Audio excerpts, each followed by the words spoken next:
Welcome to the Tulip Christian Church podcast, where we hope to inspire and strengthen your relationship in Jesus Christ.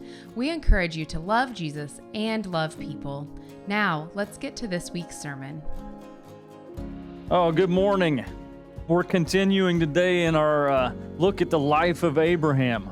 And he's still Abram today. I promise that's going to change eventually. He's eventually going to become Abraham, but he's still Abram today. And so if you want to turn to Genesis chapter 15, that's where we're going to spend our time this morning.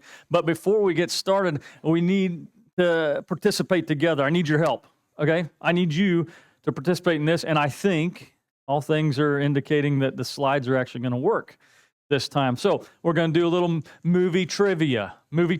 Are you ready? Okay, here's the first one. Somebody tell me if you recognize this movie. Star Wars. Star Trek. Yeah, I know. Not the same. Star Wars. Who are these characters? Anybody know these characters? Darth Vader is the one on the right.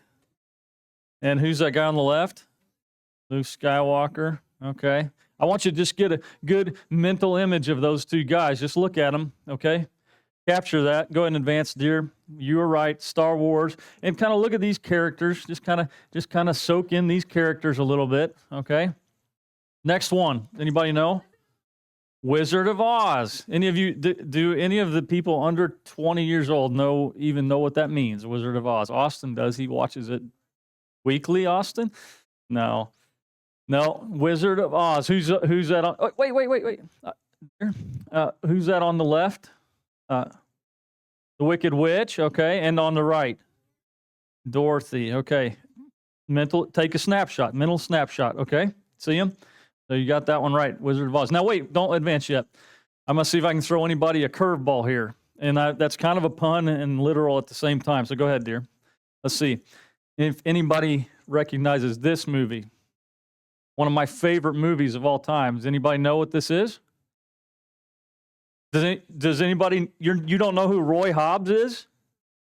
Roy Hobbs, one of the greatest hitters of all time in baseball. You didn't know Roy Hobbs? Go ahead and advance that, dear. That's the natural. Roy's the natural, okay?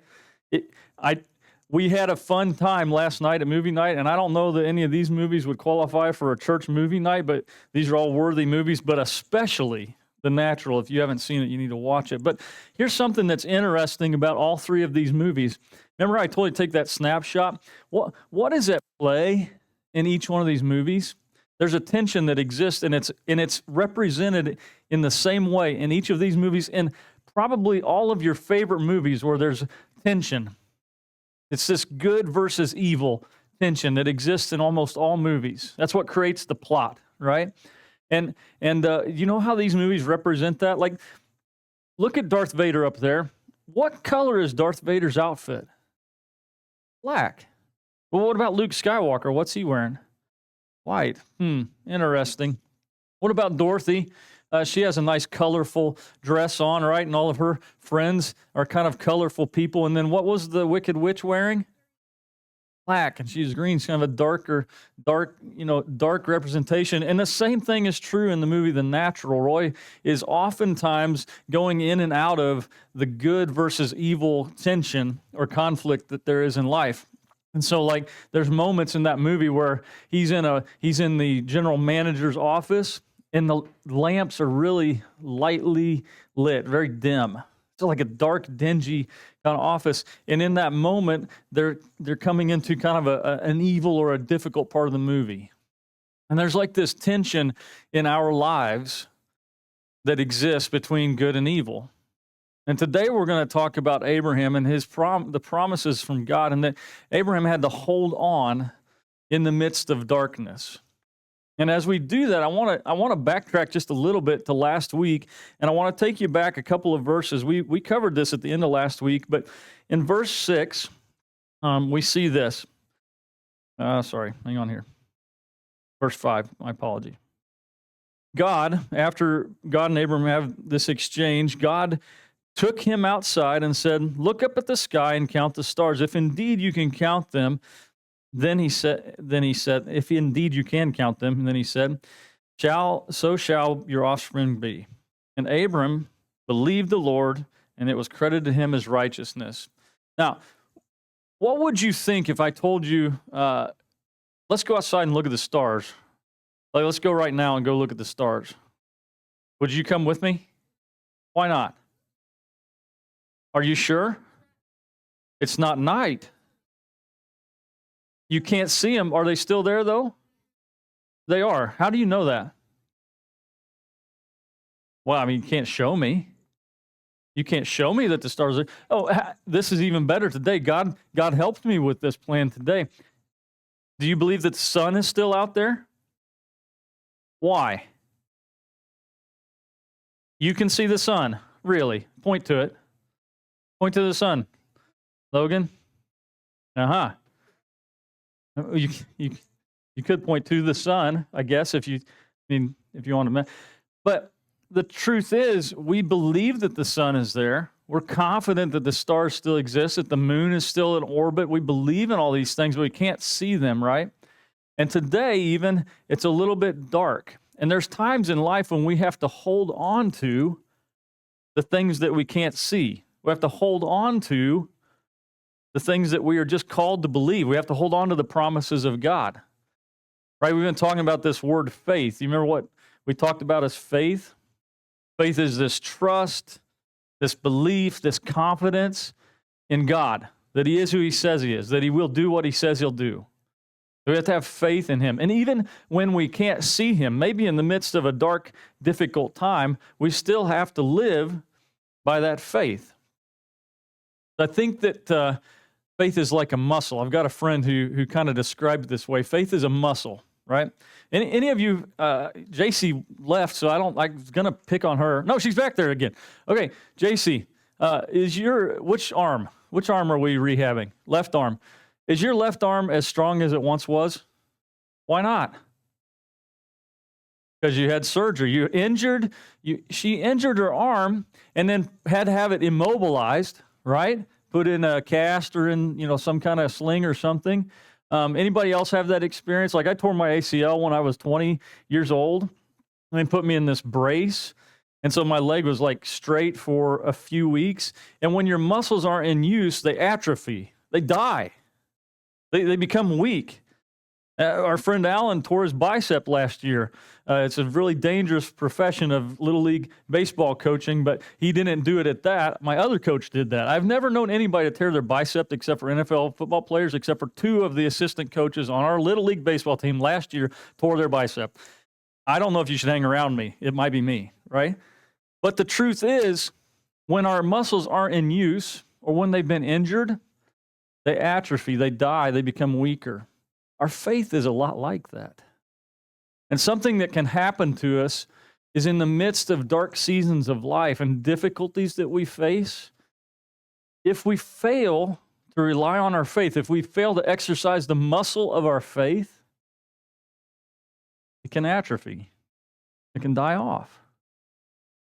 Now, thankfully, God is a redeeming God. God is a regenerating God. God doesn't give up on us. Our faith, though it may die at times in the dark times, it can come back stronger. If you think about faith as a muscle, just to pull at that analogy just a little bit more, do you know what is actually happening when you're lifting weights, when you're bodybuilding? Do you all know what's taking place there? Do you know that you're actually tearing the muscle fibers? Do you know that? You're putting your muscles under strain, and it's tearing the fibers, not tearing them apart like a bicep that snaps, but like tearing them just little bits and pieces at a time.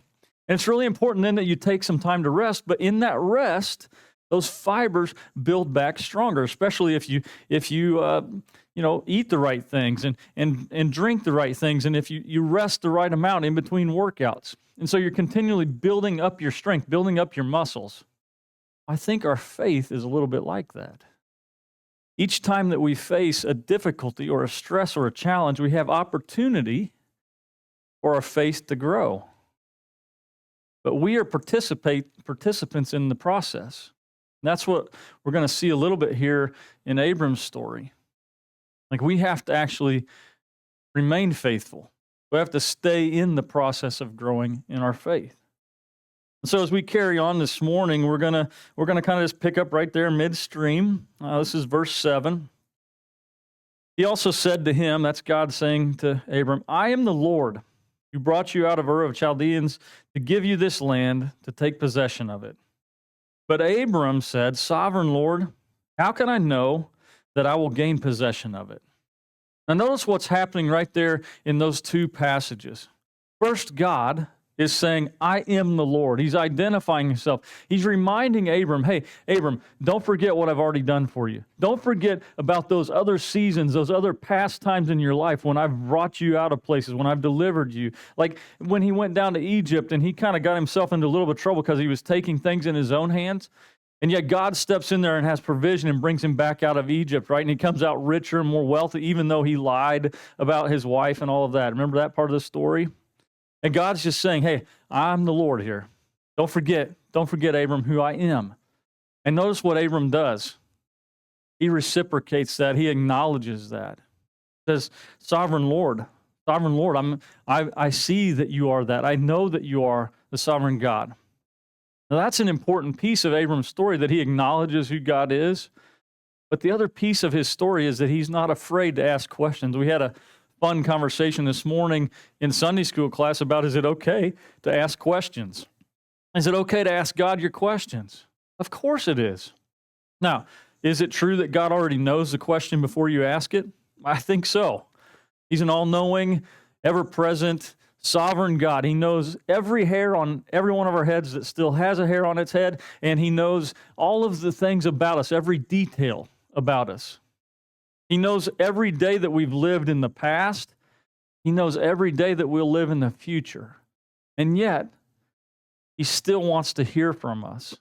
And he's okay with our questions if we approach him with the right respect and reverence.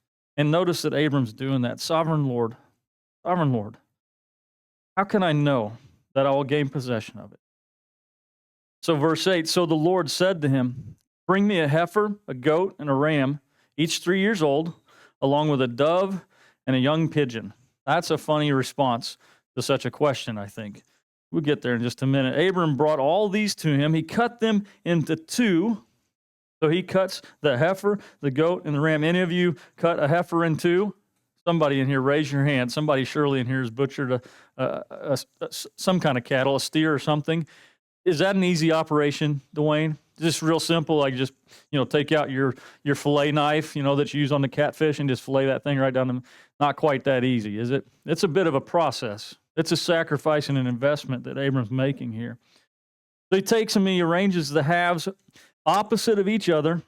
And the birds, however, he did not cut them in half. And then, look at this, birds of prey came down on the carcasses, but Abram drove them away. Now, here's what I want you to know. This all sounds weird to us, right? I mean, how many of you just bring together your livestock, chop them in half, lay them on each side, and just lay them out there on the ground? Do any of you do that? Like, nobody's practicing that today, right?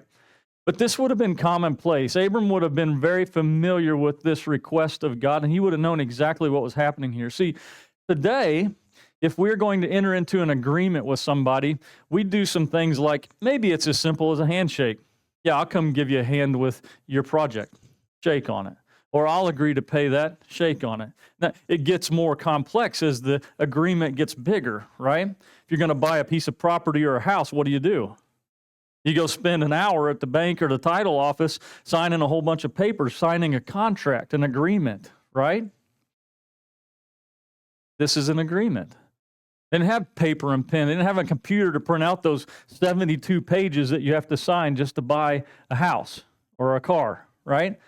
This was the agreement. And so the way this would work, and they were very familiar with it, is when they were going to enter into a really important agreement together, they would take these livestock, they'd cut them in half and lay them on each side, and then they would hold hands. I know that probably sounds weird, but they would clasp hands, and they would walk between the sacrifice. And that would be signifying that I'm making a commitment to you. I'm making a promise to you, and you're making a promise back to me, and we're agreeing on it as we go through the sacrifice together. Can you imagine if wedding ceremonies were like that today? I mean, wouldn't that make it memorable? Like you say to the groom, here's what you got to do. If you want to take my daughter's hand in marriage, here's what you got to do. You got to go get a steer, and I want you to bring a ram and a goat, and go grab a couple of birds, and I want you to bring them in here, and I want you to cut them in half in front of us, lay them on each side of the aisle, and then when you guys come in the door, you can walk down the aisle together between the two halves. Would that not make a wedding ceremony a little bit more memorable? Can I get an amen? Like, don't you think that'd be a pretty big commitment? Yeah? It would be memorable. That's right. Well, that's what's going on here. It's an agreement between God and Abram. But something interesting happens here, and this is where I want to point us to, because as we think about holding on in the midst of darkness, I want you to notice this. Just a minute ago, I pointed to it. Well, Logan, we couldn't go look at the stars right now because of why? I know it's raining, but let's imagine it was a nice, beautiful day. We couldn't go out and look at the stars. Why? It's not dark. We can't see the beauty of the stars in the midst of the daytime. We can only see God's provision of the stars and the beauty of what He's done in the darkness. And that's the way it is. Sometimes in our life, we can only see the beauty and experience Him in powerful ways in the midst of the darkness. In verse 12, as the sun was setting, Abram fell into a deep sleep, and a thick and dreadful darkness came over him. And then the Lord said to him, "But know for certain that for 400 years your descendants will be strangers in a country not their own, and that they will be enslaved and mistreated there. But I'll punish the nation they serve as slaves, and afterward they'll come out with great possessions. You, however, you will go to your ancestors in peace and be buried at a good old age. And in the fourth generation, your descendants will come back here, for the sin of the Amorites has not yet reached its full measure." You see what's happening there in the midst of this thick darkness, this thick sleep that Abram is in? God is reminding him of His promises. But it's really hard, and sometimes the darkness comes in the waiting. Even what Robin pointed to and was teaching the kids about, like, it's hard to wait, isn't it? Like, don't you believe in God's promises when everything is going really well? Like, aren't you thankful for the blessings that you have when life is good and everything is just going along smoothly? Don't you give praise? Sometimes we might forget to do that, but mostly we are thankful. We're thankful people for all that God has done for us. But when we enter into a thick darkness, into a difficult time, problematic season of life, in those moments, do you struggle with being thankful? Do you struggle with just being faithful and trusting, having confidence, belief in God? I mean, put this in context of your own lives. Like when your kids are misbehaving, and I don't mean like chitty-chatty at church misbehaving. I mean like, they're going off on an unwise path, and you can see the damage and the destruction that's ahead of them. As a parent, in the waiting for them to return to the right path, isn't that a difficult season? Isn't that a darkness? Can you see that it's an opportunity to be faithful and grow that muscle of faith? Like when your parents are aging and the roles start to reverse, and instead of them taking care of you, now you're taking care of them, and having to make difficult decisions day in and day out, and having to do that over the course of many, many years, can you see the darkness and the difficulty there? And yet it's in those moments where God's provision is more beautiful and more bright. Like when you look around at the world around us right now and you see the turmoil and you see the destruction and you see all of the difficult, bad things happening, sometimes far off places, sometimes right here in our own communities, in our own schools, in our own houses. Aren't those dark, difficult times? Sometimes it's hard to maintain our faith in the midst of the darkness. Let me show you what happens, though. When the sun had set and darkness had fallen, a smoking fire pot with a blazing torch appeared and passed between the pieces.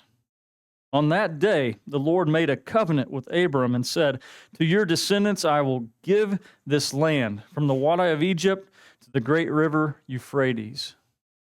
Look at what's happening here in the middle of this darkness. Remember how I told you the covenant was for the two who agreed, who made the promise to each other that they would hold hands and they'd walk through the sacrifice that's laid out on each side? Remember that? That's the way the process normally works. Both sides agreeing, both sides making a promise or a commitment. Who walked through the sacrifices in this story?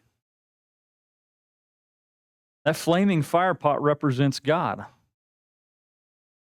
God, not Abram, walked through the sacrifice. It was God who took the steps, who made the promise, who made the covenant promise to Abram and said, this will be your land, this for your descendants. I promise you that it's going to happen. And I promise you so much that I'm going to walk through the sacrifice as a commitment, as my promise before you. Abram's asleep.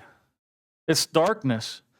He's in the dark night of the soul, as St. John would say. He's struggling in this moment to believe all the promises of God, and God says, no, I want to show you. I want to show you what I'm going to do. I'm going to walk through the promise. I'm going to walk through and make the covenant. Can I tell you that right now, God is still walking through the sacrifice? Like, do you remember what happened at about 3 o'clock on that Friday that we sometimes call Good Friday? You remember what happened? As Christ breathed his last breath, he's hanging on a cross, and he surrenders his spirit. He finishes what he was sent for. Do you remember what happened? Darkness fell upon the land. It became dark in the middle of the afternoon. It got dark. And don't you think that for those 3 days in that tomb, it was dark? There was darkness. Don't you think that those followers of Christ, the disciples, those who had followed this man for 3 years, they had left everything behind and followed after him, learning from him, experiencing his miracles, excited because their Messiah had finally arrived. And yet in this moment, he's dead. Don't you think that was a difficult time for them, one that was a little bit dark in their lives? See, God sent his Son to be the sacrifice, to be the sacrificial lamb. God walked through the sacrifice by letting his Son be laid open and broken. And he did that out of a great love for us. He made the commitment. He made the promise. It's by his grace that we've been saved, not by our own power. We can't earn his favor. We can't do anything to fulfill the covenant apart from believe. Believe in Jesus. Believe that he is who he says he is. Believe that he did what he said he did, and that we get to see that here in the Word. God made the promise to us through his Son Jesus, and in doing so, he's still calling out to us in the midst of our darkness, in the midst of our most difficult days. He is asking us and inviting us to come into this agreement. What are you facing today that has your day dark? Well, what is it right now that is heavy on your heart? What are you struggling with in this very moment?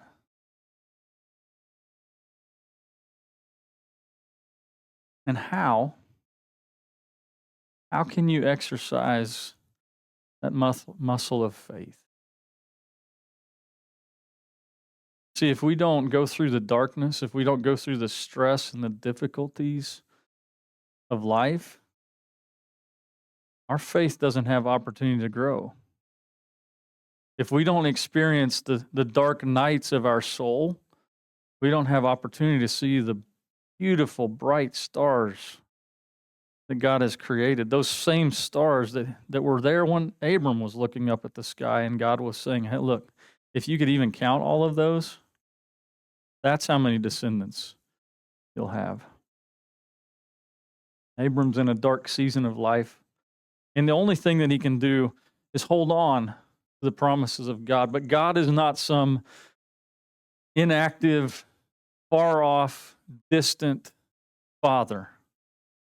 He's not an absent father. God's an active father right there in the midst of those moments, continuing to show his promises. And it's the same promise he's given us today. I mean, you would not be here. You would not be here this morning if not for the promise God had made to Abram. Not just the promise. Not just the promise. And this is where I want to bring us to a close this morning. It's not just the promise that God made, it's the fulfillment of that promise. It's not just that God said to Abram, I'm going to give you many descendants. That's not where he stopped. He went all the way. He gave Abram a son who bore more sons, who eventually led to the family line that became Jesus' family line. And that son, Jesus, is the reason that we get to be adopted into Abram's family. And there's only one thing you have to do to participate in the adoption. There's no papers to sign. There's no legal hearings to go through. There's nothing that we have to go to a court for or anything like that. It's just this simple. It's just simply accepting the invitation, acknowledging your adoption, just like Abram said, Sovereign Lord, and living in faith, holding on in the midst of the dark season. That's the invitation. If you need to respond to that invitation, I'm happy to talk with you. If you're in a dark season right now in your own life and you need somebody to visit with, and if it's too embarrassing or too weird to come up here in front of everybody else, that's fine. That's fine. Send me a text message. Catch me after church. Find somebody. It doesn't have to be me. Find somebody. Everyone in this room loves everyone else in this room. We're all here together. We're all part of this community, this family of Abraham, because we love Jesus and because Jesus loves us. And so don't keep walking alone in the darkness. You don't have to. I'm going to pray, and then we'll sing a song of invitation. If you need to make a decision, you can do that at this time. Father, I thank you for this moment. I thank you that you don't leave us in the darkness, that you don't abandon us, forgetting us when we're in our deep sleep, when the fog is thick. Lord, you don't stay silent. You don't run away from us. You don't turn your back on us. You just continue to call out to us. Father, I pray that today and every day, whether we're awake or asleep, that we would have confidence and faith in knowing that you love us. And I'm so thankful that you send us reminders, all of the reminders, stars in the sky, the very rain that falls and nourishes the ground, the sun that warms the earth. Everything about this creation is a reminder of your goodness and your love for us. The most important reminder is our Savior Jesus. Thank you that you sent him to die for us. Pray that we would never forget that. We ask it all in his name. Thank you for listening to this week's sermon. If you like this episode and want to get notified each week when we release a new sermon, please subscribe to our YouTube channel or add the Tulip Christian Church podcast to your library. Our hope is that you carry this message with you throughout the week while you spread the word of Jesus Christ.